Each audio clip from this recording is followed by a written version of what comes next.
जय श्री कृष्ण भक्तों, आज हम रसपान करेंगे कार्तिक माह महात्म्य का 10वां अध्याय।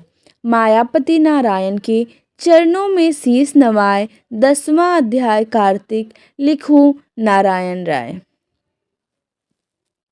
राजा पृथु बोले, हे ऋषि श्रेष्ठ नारद जी, आपको प्रणाम है। कृपया आप यह बताने की कृपा कीजिए कि जब भगवान शंकर ने अपने मस्तक के तेज को क्षीर सागर में डाला तो उस समय क्या हुआ। नारद जी बोले, हे राजन, जब भगवान शंकर ने अपना वह तेज क्षीर सागर में डाल दिया तो उस समय वह शीघ्र ही बालक होकर सागर के संगम पर बैठकर संसार को भय देने वाला रुदन करने लगा। उसके रुदन से संपूर्ण जगत व्याकुल हो उठा, लोकपाल भी व्याकुल हो गए, चराचर चलायमान हो गया। शंकर सुवन के रुदन से संपूर्ण ब्रह्मांड व्याकुल हो गया। यह देखकर सभी देवता और ऋषि मुनि व्याकुल होकर ब्रह्मा जी की शरण में गए और उन्हें प्रणाम कर उनकी स्तुति करने लगे। उन सभी ने ब्रह्मा जी से कहा, हे पितामह, यह लोग बहुत ही विकट परिस्थिति उत्पन्न हो गई है। हे महायोगीन, इसको नष्ट कीजिए। देवताओं के मुख से इस प्रकार सुनकर ब्रह्मा जी सत्यलोक से उतरकर उस बालक को देखने के लिए सागर तट पर आए। सागर ने ब्रह्मा जी को आता देखकर उन्हें प्रणाम किया और बालक को उठाकर उनकी गोद में दे दिया। आश्चर्यचकित होते हुए ब्रह्मा जी ने पूछा, हे सागर, यह बालक किसका है? शीघ्रता पूर्वक कहो।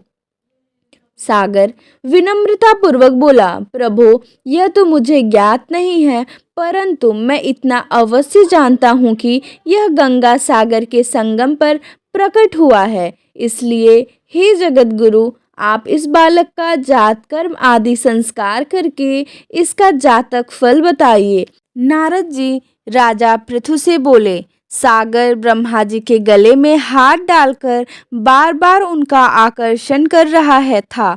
फिर तो उसने ब्रह्मा जी का गला इतनी जोर से पकड़ा कि उससे पीड़ित होकर ब्रह्मा जी की आंखों में अश्रु टपकने लगे। ब्रह्मा जी ने अपने दोनों हाथों का जोर लगाकर किसी प्रकार सागर से अपना गला छुड़वाया और सागर से कहा, हे सागर, सुनो, मैं तुम्हारे इस पुत्र का जातक फल कहता हूँ। मेरे नेत्रों से जो यह जल निकला है, इस कारण इसका नाम जलंधर होगा। उत्पन्न होते ही यह तरुणावस्था को प्राप्त हो गया है, इसलिए यह सब शास्त्रों पर पारगामी, महापराक्रमी, महावीर, बलशाली, महायोद्धा और रण में विजय प्राप्त करने वाला होगा। यह बालक सभी दैत्यों का अधिपति होगा। यह किसी से भी पराजित न होने वाला तथा भगवान विष्णु को भी जीतने वाला होगा। भगवान शंकर को छोड़कर यह सबसे अवध्य होगा। जहाँ से इसकी उत्पत्ति हुई है यह वहीं जाएगा। इसकी पत्नी बड़ी पतिव्रता, सौभाग्यशालिनी, सर्वांग सुंदरी, परम मनोहर, मधुरवाणी बोलने वाली तथा सिलवान होगी।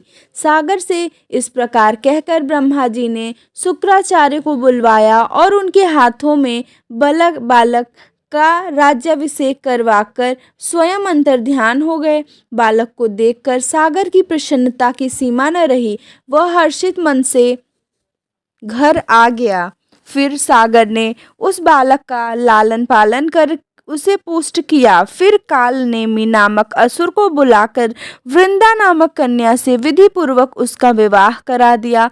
उस विवाह में बहुत बड़ उत्सव हुआ। श्री शुक्राचार्य के प्रभाव से पत्नी सहित जलंधर दैत्यों का राजा हो गया। इस प्रकार से कार्तिक माह महात्म्य का 10वां अध्याय समाप्त होता है। जय श्री कृष्ण।